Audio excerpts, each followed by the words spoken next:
हे मित्रांनो तुम्हाला नमस्कार करतो. ओम श्री गणेश देवताय नमः. ओम श्री कुलदेवताय नमः. ओम श्री गुरुदेवताय नमः.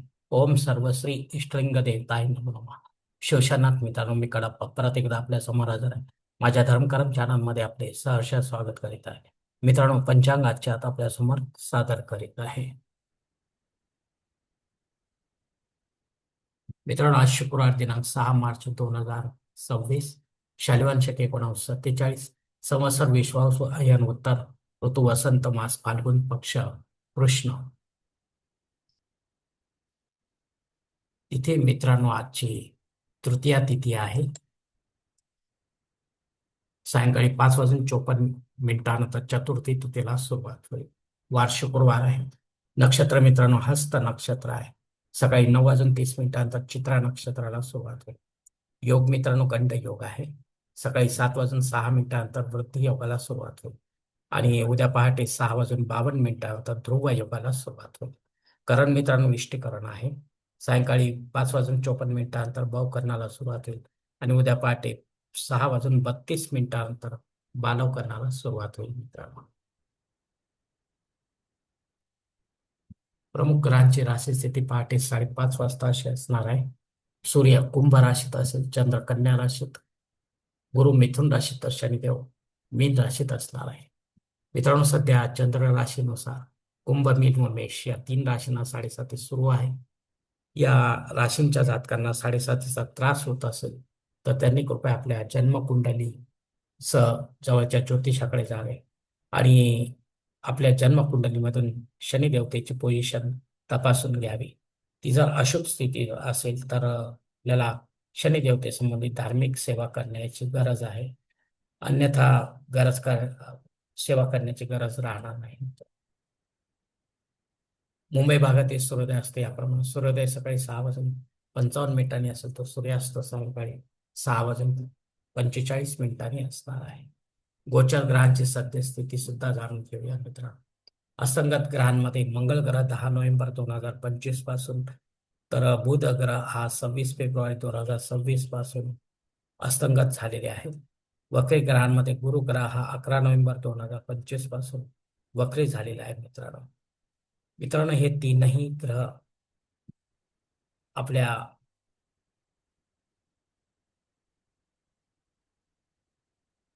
आपल्याला काय फळ देतील आपल्या जन्मकुंडाच्या माध्यमातून हे देखील ज्योतिषी आपल्याला समजावून सांगतील. मित्रांनो, या पंचांगाच्या आधारे आता आपण आजच्या पूजेसाठी लागणारा संकल्प सोडणार आहोत. तेव्हा आपण आपल्या उजव्या हाताच्या तळहातावर एक पळी पाणी, थोड्या क्षात एक फुल वा फुलाची पाकळी घ्या आणि हा छोटासा संकल्प म्हणायला सुरुवात करा. मित्रांनो, हरो शिव शिव शंभुरात्मे प्रवर्तमान सत्य ब्रह्म द्वितीय परार्धे श्वेत वराह कल्पे वैवस्वत मन्वंतरे कलियुगे प्रथम पादे जम्बूद्वीपे भरतवर्ष भरतखंडे मेरो दक्षिण दिग्भागे महाराष्ट्र देशे व्यापारिक चंद्रवंश शके 1947 प्रभावती षष्टी संवत्सरामध्ये विश्वासू नाम संवत्सरे उत्तरेने वसंत ऋतू फाल्गुन मासे कृष्ण पक्षे भृगु वासरे हस्त नक्षत्र गंड योगे विष्टी करणे तृतीया शुभती वीर गोत्रात उत्पन्न वेकडा मोहपात दुरित द्वारा श्री पार्वती पती परमेश्वर इत्यर्थ नित्य देवपूजन योग इष्टलिंग पूजा करीशी. मित्रांनो, याच ठिकाणी संकल्प संपलेला आहे. तेव्हा आपण आपल्या उजव्या हाताच्या तळहातील संकल्पाचे पाणी समोरच्या निर्माणाच्या थाळीत सोडून द्या. मित्रांनो मित्रांनो या संकल्पाची वेळ मर्यादा सकाळी 7 वाजून 6 मिनिटांपर्यंत आहे. या वेळेनंतरही आपल्याला संकल्प सोडायचा असेल तर कृपा करून आपण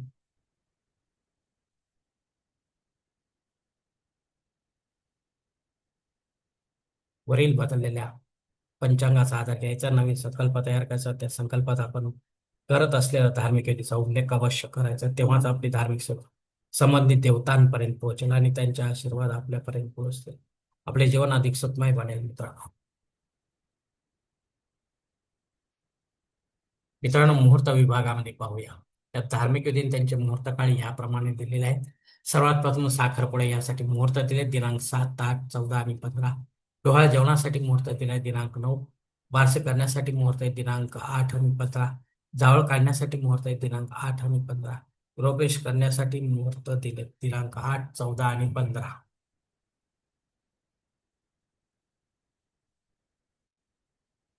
मुहूर्ताच्या दुसऱ्या भागात देखील पाहूया मित्रांनो. उपनयन करण्यासाठी मुहूर्त दिलाय दिनांक 8. विवाह करण्यासाठी मुहूर्त आहे दिनांक 7, 8, 12, 14, 15 आणि 16. वास्तू शांती करण्यासाठी मुहूर्त दिलाय दिनांक 14 आणि 16. भूमिपूजन पायाभरणी करण्यासाठी मुहूर्त आता या मासामध्ये नाही मित्रांनो. देवमूर्तीची प्राणप्रतिष्ठा करण्यासाठी मुहूर्त दिलेत दिनांक 8, 15 आणि 16. यामध्ये आपण सर्व देवी देवतांच्या मूर्तीची प्राणप्रतिष्ठा करू शकता. घरी करा किंवा मंदिरात करा, पण विधिवत करा, पंडिताच्या माध्यमातून करा आणि अपराह्न क्षमा करा, देव काळातच आपल्याला करायची आहे.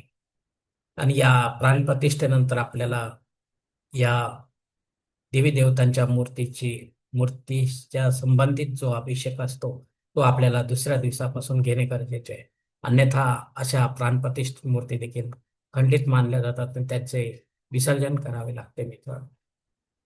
मित्रांनो, वरील काही मुहूर्तांच्या तारखेत वेळेची मर्यादा देखील असू शकते.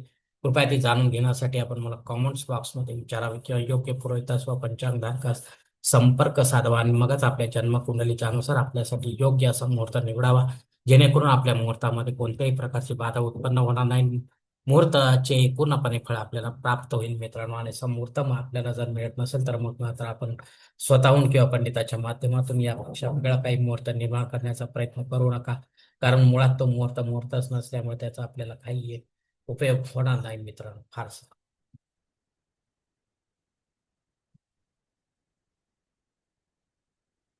मित्रांनो, पंचांगात इतर काही महत्वाची जी माहिती आहे ती आता पाहूया. पंचांग शुद्धी नाही मित्रांनो.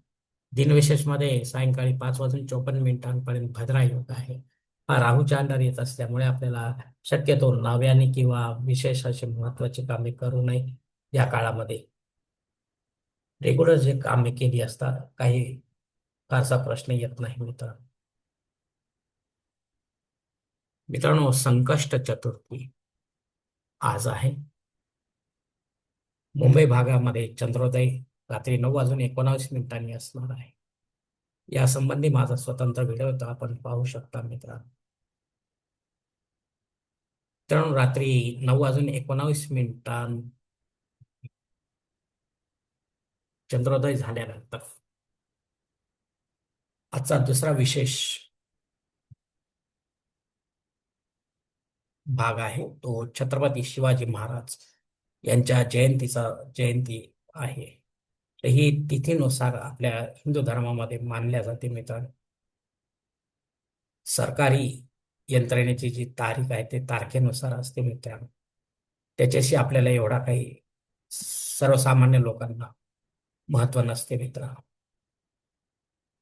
तर छत्रपती शिवाजी महाराजांचे चरित्र आपण वारंवार डोळ्याखालून घालावे मित्रांनो. जे आपल्याला घेण्यासारखे गुण आहेत ते आपण अवश्य घ्यावे मित्रांनो.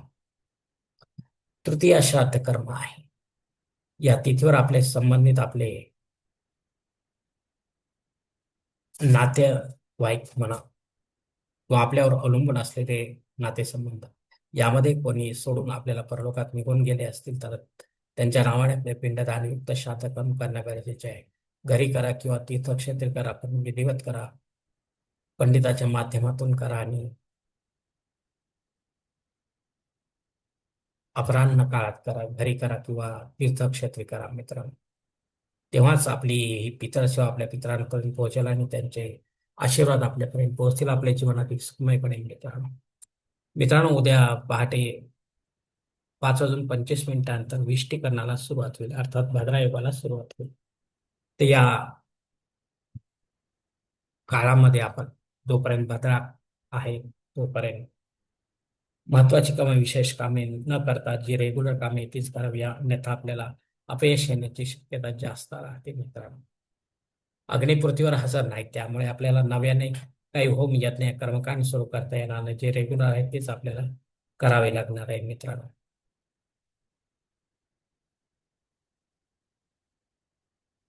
मित्रांनो, राहू काळ सकाळी 10:30 ते 12 वाजे. या 1.5 तासाच्या काळात राहू अत्यंत प्रभावी असतात. तो आपल्या कामांमध्ये अडथळे निर्माण करणं. त्यामुळे आपण या 1.5 तासाच्या काळात शक्यतो महत्वाची किंवा विशेष कामे टाळू रेग्युलर जी कामे आहेत तीच करावी मित्रांनो, अन्यथा आपल्याला अपयश येण्याची शक्यता राहते आपल्या कामांमध्ये. धन्यवाद मित्रांनो. आजचा पंचांगासंबंधीचा व्हिडिओ मी याच ठिकाणी संपवत आहे. आपण जर माझ्या मताशी सहमत असाल तर कृपया माझे धर्मकर्म चॅनल सबस्क्राईब करा, लाईक करा, आपले कुटुंब मित्र परिवारासह शेअर करा, तसेच कॉमेंट्स बॉक्समध्ये आपले मत अवश्य नोंदवा आणि माझा पुढील व्हिडिओ आपल्यापर्यंत पोहोचण्यासाठी बेल बटन अवश्य दाबा. धन्यवाद मित्रांनो. पुढील भेटीपर्यंत आपण खुश राहा, आनंदी राहा, प्रसन्न राहा. हरिओम. शिवशंभू महादेव.